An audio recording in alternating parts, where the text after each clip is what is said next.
Ouvrez les guichets, régularisez. Ouvrez les guichets, régularisez. Ouvrez les guichets. Papier pour tous, l'école pour tous. Ça, c'est des droits. Solidarité avec les sans-papiers. Solidarité avec les sans-papiers.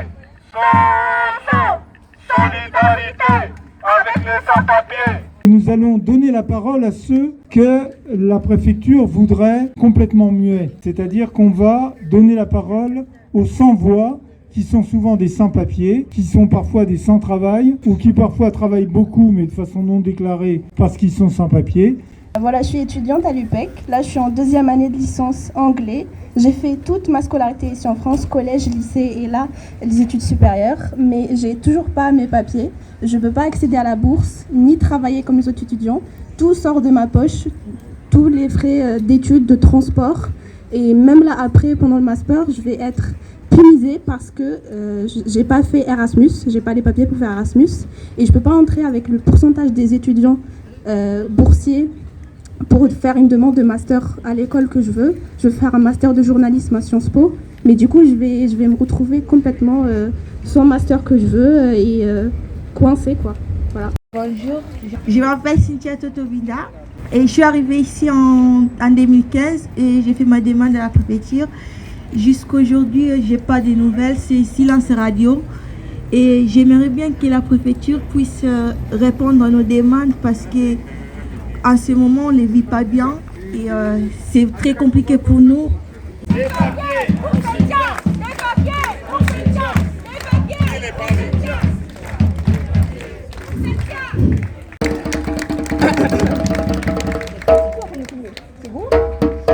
Alors bonjour à tous. Alors si on est là aujourd'hui, c'est pour soutenir Cynthia ici présente.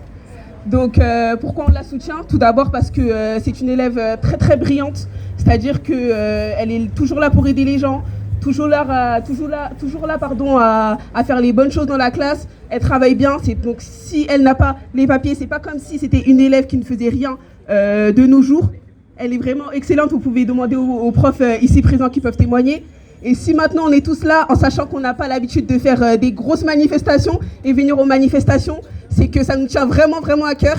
Et du coup, bon, les autres ils veulent pas parler, mais sachez que c'est un message pour tous et que on soutient énormément cette cause.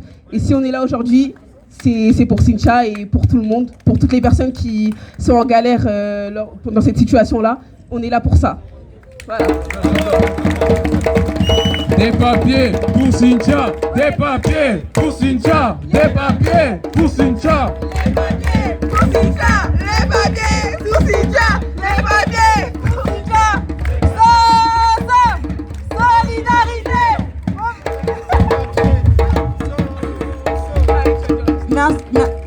Je voulais vous remercier tout le monde, merci beaucoup, merci au PTSA, merci à mes professeurs et à mes lycées, merci tout le monde, ça me touche énormément, merci. Et j'aimerais que la préfecture puisse nous répondre et nous donner les titres de séjour afin qu'on puisse travailler normalement, comme tout le monde. Solidarité avec les sans-papiers. Solidarité avec les sans-papiers. Solidarité avec les sans-papiers. Solidarité avec les sans-papiers.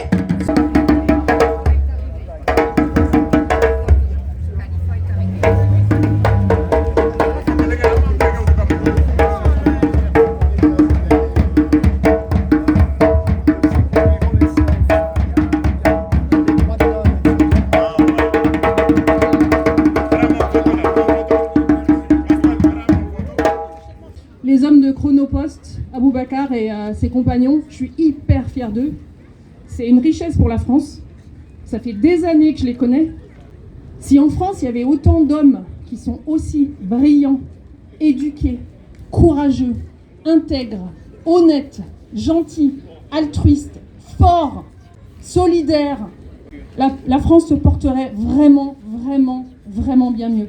C'est pas juste une chance de les côtoyer. Pour moi, c'est un véritable honneur. Voilà. si j'ai la chance que quelqu'un m'entende au gouvernement, on a besoin de gens comme ça. Ils ne sont pas un danger. C'est vraiment tout le contraire. Voilà, juste une richesse. Merci pour qui vous êtes. Merci.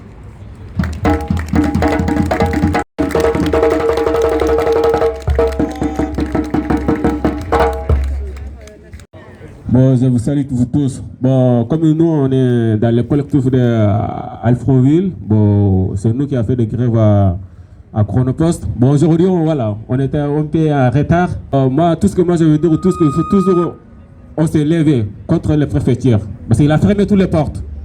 Il n'y a pas de dépôt, bon, il n'y a pas de rendez-vous, ni les renouvellements. Tout est dur maintenant, vraiment. Mais avec tout ça, on est à la maison. Bon, si on ne bouge pas, bon, rien ne bouge. Vraiment, chers collègues, bon, moi je voudrais toujours qu'on continue de mobilisation, bon, de mettre les pressions sur les préfectures, bon, surtout le ministre de l'Intérieur. Il est en train de faire beaucoup de choses quoi, qui ne va pas pour nous. Merci. Je parle au moins 6 langues. J'étais là avec eux en 2019. Peuvent témoigner pour les soutenir. Je ne sais pas ce que la loi elle attend pour régulariser ces hommes honnêtes, dignes, qui ne demandent qu'une chose, la régularisation et pouvoir être un citoyen qui travaille, qui cotise et qui ne demande que quelque chose d'humain. Donc nous sommes là, nombreux, pour pouvoir dire une fois de plus, nous ne voulons pas de cette politique discriminatoire qui est là pour nous diviser, qui est là pour faire la distinction entre les êtres, qui ne demandent qu'une chose, une fois de plus, c'est avoir le droit du sol, le droit de travailler, le droit d'être comme les autres. Nous disons aussi, pour notre frère Aboubakar qui a été assassiné de façon lâche, réserver 1 minute de silence pour ce jeune homme qui est un humain avant tout. La situation des sans-papiers, j'en sais quelque chose. Mais ce qui m'étonne aujourd'hui, c'est la position du gouvernement français en ignorant que l'immigration, souvent ce n'est pas un choix pour certaines personnes. Alors, chaque nation a sa part de responsabilité dans l'immigration, qu'il soit direct ou indirect. Il y a les problèmes climatiques, problèmes économiques, problèmes sociaux, problèmes de guerre, comme on les voit ces dernières années au niveau de la bande sahélienne. Beaucoup de jeunes sont arrivés malgré eux. Moi, si je demande une doléance au gouvernement, c'est surtout ces jeunes qui sont arrivés malgré eux, compte tenu de la situation sécuritaire qui devient de plus en plus compliquée dans leur lieu de naissance. Alors la France, on l'a connue, terre d'accueil, même si chacun de nous se rappelle de cette phrase. La France ne peut pas accueillir toute la misère du monde, mais chaque nation sur cette terre doit prendre sa part de responsabilité dans ce qui se passe. Puisque, que la France veuille ou pas, elle a une part de responsabilité dans tout ce qui se passe à travers le monde. Parce qu'elle fait quand même partie, elle fait partir des grandes nations de notre humanité. Elle a joué son rôle dans le passé. Et au moment présent, c'est là où la France doit montrer toujours l'exemple, comme elle a toujours su montrer l'exemple, contrairement à d'autres pays qui sont dès le départ, sont désintéressés de l'humain. Alors moi, si j'ai un appel à lancer, c'est surtout ces capacités. Potentiellement, un enfant qui arrive en France, c'est potentiellement, il va contribuer au développement économique, social. Nous avons vu des jeunes sans papier en France ici, qui ont été reconnus par rapport à leur bravoure. Ici, je vais rappeler Lassana Bathily. Pendant qu'il sauvait, il était pratiquement sans papier. Je vais appeler, et je pense tout de suite à Mamadou Gassama, qui a sauvé une vie. Est-ce que tout l'argent de la France peut acheter une vie humaine? Non. Par contre, si on est dans un pays humaniste et humanitaire, la France peut jouer son rôle pleinement comme elle a su jouer.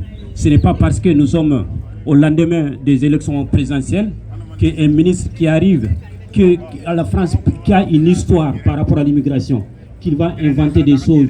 Et pourquoi cette agitation? Il y a tellement de choses à faire dans ce pays. Il y a tellement de choses à faire comprendre, à faire valoir. Pourquoi agiter cette population comme ça? Moi, je vis dans cette situation. Nous sommes dans une période de détresse totale. Nos parents sont dans une détresse.